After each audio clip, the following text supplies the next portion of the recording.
When I was growing up, I didn't think I would live to be 25. That might sound dramatic, but for a lot of young people in America, particularly young Black men, that's not an exaggeration. It's a reflection of the world we live in, where firearm violence has become so routine that it shapes how entire generations see their future, or question if they will have one. On a basic and simple note, I abhor violence, all violence. I believe that gun violence is a public health crisis here in Connecticut. It is a crisis that requires a high degree of focus and collaborative effort to eradicate this scourge in our community. I feel this way for deeply personal reasons. I was 13 years old in 1988. Don't do the math. A freshman entering high school, to be very blunt. My 13-year-old self could not visualize living past the age of 25. This fear permeated my everyday life without knowing that there were 1,625 people that had died from gun violence between 1988 and 1993. Gun violence consumed the city of New Haven to the point where we were nicknamed Pistol Waving New Haven, and many other urban cities in Connecticut during this brief period. Gun violence impacts our community in a multitude of ways. Currently, whether it is from someone committing suicide, homicide, or just someone surviving gunshot wounds. As collateral damage, gun violence is still a prominent issue in all of our communities. While I did make it past the age of 25, there are still far too many 13-year-olds that harbor and are living with that same fear as I did. At that age, in urban, suburban, and rural communities, more than 30 years later, it is my expressed desire to end gun violence in the state of Connecticut. I've been impacted and lost people to multiple forms of firearm death and injury just in the last couple of years, one by suicide and one by homicide.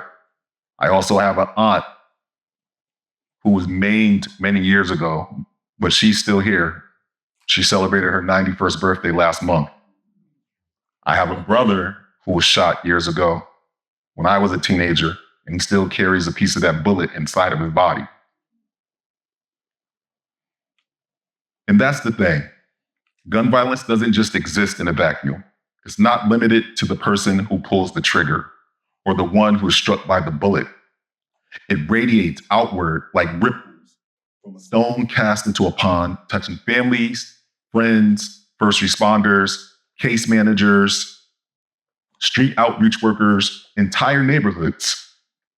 We often talk about victims and survivors, but what we don't talk about enough is the living trauma. The trauma that stays long after the news cameras are gone. The trauma that lives in the people who saw it, who responded to it, who tried to stop it. The trauma that lingers in mothers, brothers, and children who will never again see the world as safe. I often say life is for the living. Sometimes I say it to comfort others. Sometimes I say it to remind myself.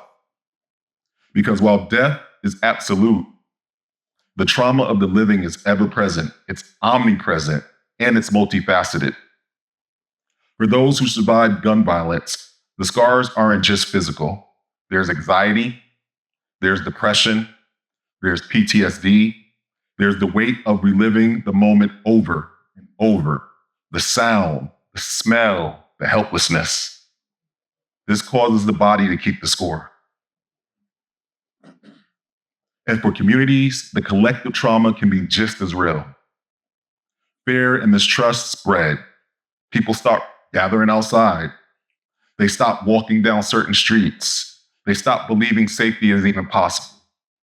We lose more than lives when gun violence strikes. We lose connection, community, and hope. But I stand here today not just to talk about what we've lost, but what we can do. For more than 30 years, Connecticut Against Gun Violence has worked to change that story. It's a mission that's not political, it's human. We fight for policies that make our communities safer, from red flag laws to safe storage legislation. We help survivors find their voices. We build bridges between policy and people, between grief and action.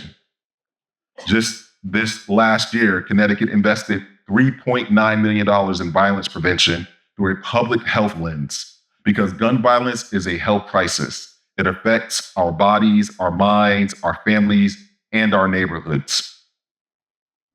So let's be clear. This isn't about taking sides. Gun violence isn't confined to one zip code or one demographic. It doesn't care about race, income, political affiliation. It can happen to anyone, to you, to your neighbor, to someone you love walking down the street. I venture to say that there's at least somebody in this audience today, whether here or virtually listening, that has been connected to somebody that they've lost or been harmed by gun violence. And yet, we've become desensitized. We scroll past headlines, we say thoughts and prayers, we move on. But somewhere, right now, a family isn't moving on. They're sitting in a hospital waiting room. They're planning a funeral. They are having dinner with an empty seat at the table. They're trying to figure out how to live after their world has been shattered.